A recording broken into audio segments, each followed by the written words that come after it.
Like, are y'all just tired? Like, I am so tired. I am tired of everybody's bullshit. I'm tired of the government's bullshit. I'm tired of these high-ass prices. I'm tired of people calling me racist because I don't think we should take 9 million fucking illegal immigrants into this country while we all fucking can't pay our bills and can't feed our children. And like the amount of people just in my community who are homeless now. Homeless. People who had houses and jobs and cars are homeless. And what is America arguing about? What is a woman? Can this person go to the in a women's bathroom? Like, it's just, I'm so tired. I'm so tired. That's my mom. I can't even talk to her right now because I don't even want her to see me like this. Like, y'all, my heart and my soul is tired. You know what I did all day today? I painted because I'm 40 years old and my back's all busted and my hands busted because I've been painting for forever. And I have 2 other jobs and I paint and it's Florida heat. So my kids can get a decent education. So I can put gas in my car. So we can go on vacation. Like, I work so hard. And everything else that I feel like the people who are in charge is worried about is bullshit. You know what really kills me? Like, all we do is bitch about it on these apps. That's all we do is bitch about it. And that's if the app even lets you bitch about it. Because I'm sure this will get taken down for fucking hate community or some bullshit. I don't know. But like, I mean, the Patriots, they fucking had a revolution over taxes on tea. Maui was burnt to the ground. There are like 2,000 children missing. And people aren't talking about it. Nobody gives a shit. Because we're all fighting on fucking Facebook. And I don't know what to do. I can't pick up and go fight the assholes that are doing this shit. I got 3 little kids at home. All right. That's all I have to say. Just had to come and bitch to y'all. I'm sorry. I know this was negative. I know this is not my normal content. I'm sorry. I'm just really tired. And I don't know what it's going to take.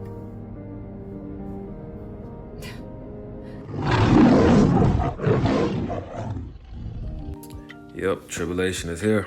I want to give all praise to Yahawashi, Yahawashi, that belongs to the apostles and the elders of GMS. Peace, mercy, and grace to the household of faith, the elect. And as you hear in the video, all right, people are hurting, people are mourning, people are languishing. All right, tribulation is coming on this earth, everywhere you go. All right, the woes, the miseries, the sorrows are coming on every side, man. The Bible said this would happen. People disregarded it, didn't want to hear, didn't believe it, didn't see it. Now everyone is being confronted with the prophecies, the woes, the tribulation, the bitterness of what the scriptures said would come to pass in the latter days, right? And the lady was saying that people that she knew are now homeless. Homes, jobs, gone, just homeless, all right? And that's why the powers that be say that, you're going to own nothing and you'll be happy. They're telling you that because in the future, the near future, everyone's going to be poor. Everybody, all right? Nobody's going to have nothing. You're not going to have a home. You're not going to have anything, all right? If these people have their way by 2030, you, I, me, our neighbors, if people are still alive, because they do plan on reducing the world's population by the millions, right?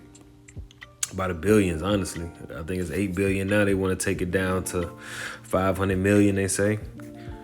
So the people that still be here, you're not going to have anything, all right? And through great tribulation, Esau is going to bring forth his kingdom, all right? Satan's kingdom on the earth, their version of their kingdom of heaven, their birthright, them pretty much trying to take the birthright back. and have a perpetual kingdom, a perpetual rulership, and be the gods of this earth. All right, and the Lord is gonna let them, taste of that for a little bit. But I got this article pulled up. Housing costs are getting so high that people are resorting to 4-foot sleeping pods. So you see more and more people losing their homes, all right, losing jobs, behind on rent. The eviction moratorium expired, I believe, and now people, I know they say here in Atlanta, thousands of people, around 10,000 or so, are expected to be in the process of being evicted. And so many of these people are going to be out to the streets.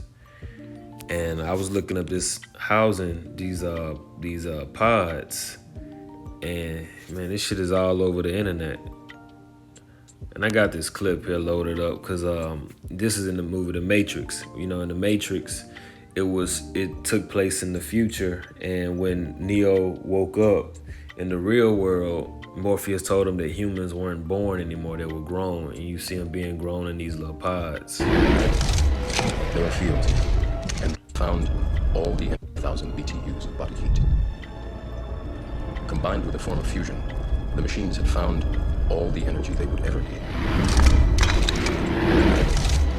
There are fields, endless fields, where human beings are no longer born. We are grown.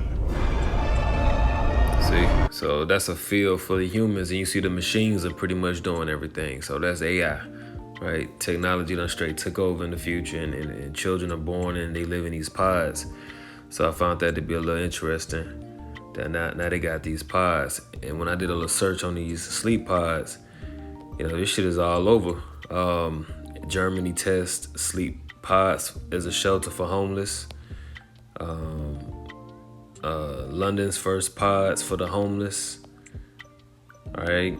And you notice it's beast nations too. It's London, Germany. Sleeping pod, homeless sleeping pod concept. So this is the future. These little bitty pods and whatever hell else they plan on doing. But yeah, so housing costs are getting so high that people are resorting to 4-foot sleeping pods. And if you listen to these videos, you should already know that this is very possible. Amid California's ongoing housing crisis, creative approaches abound, whether in RVs, tiny homes, ADUs, or other improvised forms of shelter. Californians continue to push the boundaries of traditional housing in search of affordability. Into the pod, though tiny sleeping spaces within shared buildings are not new, they have re-entered the housing conversation thanks to a new startup. All right, so the rents range from $500 to $900. So this is gonna be what people end up turning to. We're looking at the future of housing. Residents share bathrooms and utilize storage lockers for their belongings, most of which won't fit into the pods. And even though $500 to $900 might sound like a lot for such limited space, the rates are far cheaper than most alternatives on the traditional rental market.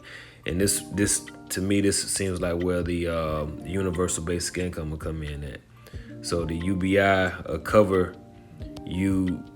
payments for these things. That's what it sounds like. I don't know. We'll see. But UBI can come in and cover this because it's gonna get worse. Things are gonna get more and more expensive, and people ain't gonna even be able to afford $500 to stay in these. And that's when government, UBI, government, and everything steps in and provide these things for the people, contingent upon you taking the mark, right? So, I just thought that was interesting. And I got a few scriptures wrote down. I'm gonna grab. Let's get Sirach 29. I'm gonna read this one in the GNT version. This is Sirach 29 and 21. It says, "The necessities of life are water, food, and clothing, in the home where you can have privacy." All right, a home where you can have privacy. It is better to be poor and live under your own crude roof than to enjoy lavish banquets in other people's homes. Be happy with what you have, even if it isn't very much, and don't listen to anyone who will insult your home and family. Going from house to house is a miserable way to live. All right. And that's the shit. And that's how it is now. Esau's pretty much taking away the privacy and the way that people live. You know what I'm saying? And that's what the wicked was meant to do. Esau was meant to take peace from the earth. All right. You know what that is. But Revelation 6:4, it says, and there went out another horse that was red, and power was given to him that sat thereon to take peace from the earth, and that they should kill one another, and that there was given unto him a great sword. All right, so it takes me to 2nd Esdras 7, because we going into the times of the great tribulation, because the kingdom of heaven, which is likened into a baby, being born from a woman in great travail. The 2nd Esdras 7:6, it says, there's also another thing. A city is builded and set upon a broad field, and is full of all good things. So the city is the kingdom of heaven. And also that could be twofold. The holy city, New Jerusalem. That's us, the king, because the kingdom of heaven starts within. So, really, we are the beginning. This ministry, the prophets, this gospel, this is all the beginning of the kingdom of heaven, and it's all good things that's gonna come from this. Verse 7, it says, the entrance thereof is narrow, and it is set in a dangerous place to fall, like as if there was fire on the right hand and on the left deep water. So that's what you call the straight gate. That's what the Lord said, enter ye in at the straight gate. Wide is the gate, wide is the way that leadeth to destruction. All right, so this straight path is the way of serving the Lord in a world that's so satanic. And then on the left and on the right, you pretty much got nothing but evil and sin and wickedness around us that can take us off and knock us off this straight path, right? Verse 8, it says, and one only path between them both, even between the fire and the water, so small that there could but one man go there at once. Okay, you see, and even Yahawashi, he had to go through his straight gate, alone. He asked the disciples to stay up with him, but they ended up falling asleep, because at the end of the day, it was on him to go through what he went through, because we all gonna have to go through this thing on our own, even though, we got people around us to help, strengthen us and comfort us and keep us, and help us out, and we all help each other. But at the end of the day, we all gonna be tried, and we all gonna have to overcome, and bear our cross individually.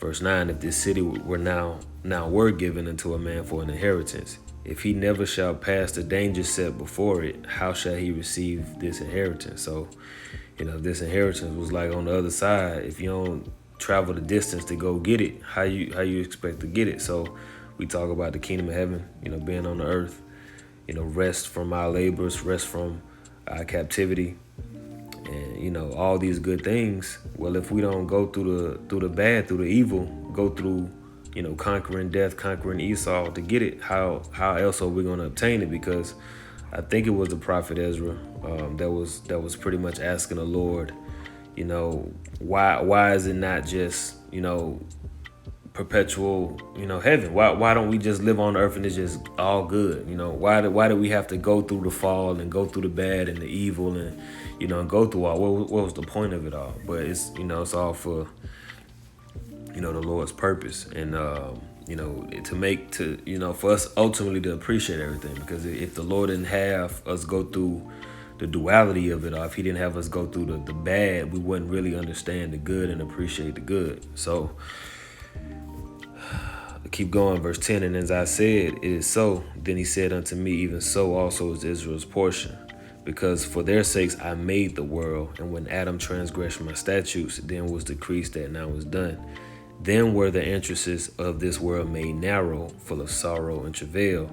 They are but few and evil, full of perils and very painful. So, Adam, which was Yahawashi, he pretty much messed up, and then he came back and he made it right. He made it good. So now, we have to overcome the tribulation that is set before us, all right, which is going to involve some of us losing our homes, many of us losing our homes, being on the go. Let's go ahead and grab that. Go back to 2nd Esdras 16 and 40, because this world full of evils, all right? And so, as it says here, O my people, 2nd Esdras 16 and 40, Hear my word, make you ready to thy battle, and in those evils be even as pilgrims upon the earth. So in the time of these great evils, these perilous times, we're going to be as pilgrims, being led by the Spirit of Yahawashi, all right, on the move. All right, some of us might end up in these pods. Some of us might be in the woods, prison camps, whatever. You know what I'm saying? But, you know, the Lord is with us. All right, he's with us even until the end of the world, as it is written. Grab that. Matthew 28:20, teaching them to observe all things whatsoever I have commanded you, and lo, I am with you always, even until the end of the world. So the Lord is with us in spirit, which is why he told us to be of good cheer, because he already overcame the world. All right. St. John 16:33, these things I have spoken unto you, that in me ye might have peace. In the world ye should have tribulation, but be of good cheer, I have overcome the world. So be of good cheer. All right, because as you heard in the video clip in the beginning, she's not in good cheer. She doesn't have the peace of Yahawashi, right? And many people around us, we're gonna find and see, which many of you already know, they don't have peace. They don't see the bigger picture, even if they see things wrong. Because most people ain't even really getting it. They ain't really understanding what's happening right now, right? But for the ones that's on TikTok complaining, on YouTube, you know, complaining, seeing these things and like, man, you know, what's up? I can't afford nothing, blah, blah, blah. They don't have the peace of Yahawashi. All right, so we should be a good cheer that we have this. All right, so let's go to Acts 14:22.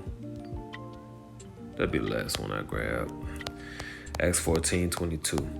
Confirming the souls, we'll start at 21. And when they had preached the gospel to that city, all right, and the prophets have preached this gospel to Babylon, that great city and the world, right? It says, and had taught many, they returned again to Lystra and to Iconium and to Antioch, confirming the souls of the disciples, all right, and exhorting them to continue in the faith, and that we must through much tribulation enter into the kingdom of God. So this links up with that 2 Ezra 7 we brought out. It links up with the 2 Ezra 16 too, through the evils, through the tribulation. You know, through getting through this, all right, like it says, exhorting them to continue in the faith, because our faith is going to get us through this, all right? Our faith in Yahawashi, our rock, that peace, and Lord willing, you exhorted to continue in the faith and keep fighting.